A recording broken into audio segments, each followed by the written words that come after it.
பாரம் ஒரு பக்கம் இருக்கட்டுங்க. கண்ணியமானவர்கள் ஆண்களா பெண்களா? பெண்கள்னா ஒரு பெரிய கைத்தல் கொடுங்க பார்க்கலாம். கண்ணியமானவர்கள் ஆண்கள்னா ஒரு பெரிய கைத்தல் கொடுங்க பார்க்கலாம். பாவிகளா இவங்க எங்கடா இருந்தீங்க? விசில் வேற பறக்குது. நான் தைரியமா கெத்தா சொல்றேன், அக்கா தயவு செய்து மண்ணை வாரி தூத்துறாதீங்க. பெண்களை விட கண்ணியமானவர்கள் ஆண்கள் தான் கண்ணியமானவர்கள் அப்படின்ட்டு சொல்லுவேன். ஏன் தெரியுமா சார்? 10,000 பெண்கள் இருந்தாலும் 10 லட்சம் பெண்கள் இருந்தாலும் 10 கோடி பெண்கள் இருந்தாலும் ஒரு ஆணின் கண்கள் யாரை பார்க்கும் தெரியுமா சார்? அவன் கட்டின பொண்டாட்டிய மட்டும்தான் பார்க்கும். ஏன்? அவ இருக்கிறாளான்னு செக் பண்ணிட்டு தான் அவனை அடுத்தால சைட் அடிக்கவே ஆரம்பிப்பான். பார்த்தீங்களா? திருவிழா டயத்துலலாம் அப்படி இவங்க அப்படி லுக்கு விடுவாங்க பாருங்க சார்.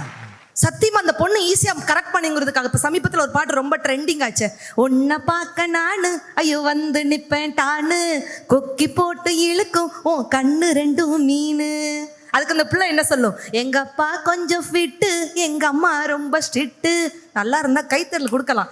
எங்க அப்பா கொஞ்சம் ஃபிட்டு, எங்க அம்மா ரொம்ப ஸ்ட்ரிக்ட்டு. பின்னாடி தெரிய வேணாம் நீ நடைய கொஞ்சம் கட்டு. உடனே அவன் பாட்டை அடுத்து ஏத்துறான். ஏ வண்டி மாடு பூட்டி அந்த வாய்க்கலோரம் ஓட்டி ஊரை சுத்தி காட்டி உன்னை கூட்டிட்டு போவேன் ஸ்வீட்டி. இந்த பிள்ளை கோவம் வந்துருச்சு. நான் ரொம்ப கோவக்காரி, நீ சுத்துற ஒரு மாதிரி ஆடிக்காரல் ஏறி நான் போக போறேன் சாரி. இந்த பையன் கொஞ்சம் இறங்கி வரணும்ல. உடனே பொசுக்குன்னு சொல்றான், நான் வைக்க மாட்டேன் தாடி, நீ வேணாம் எனக்கு போடி. இந்த மாமாவை தான் தேடி உன் தங்கச்சி வர்றா ஓடி.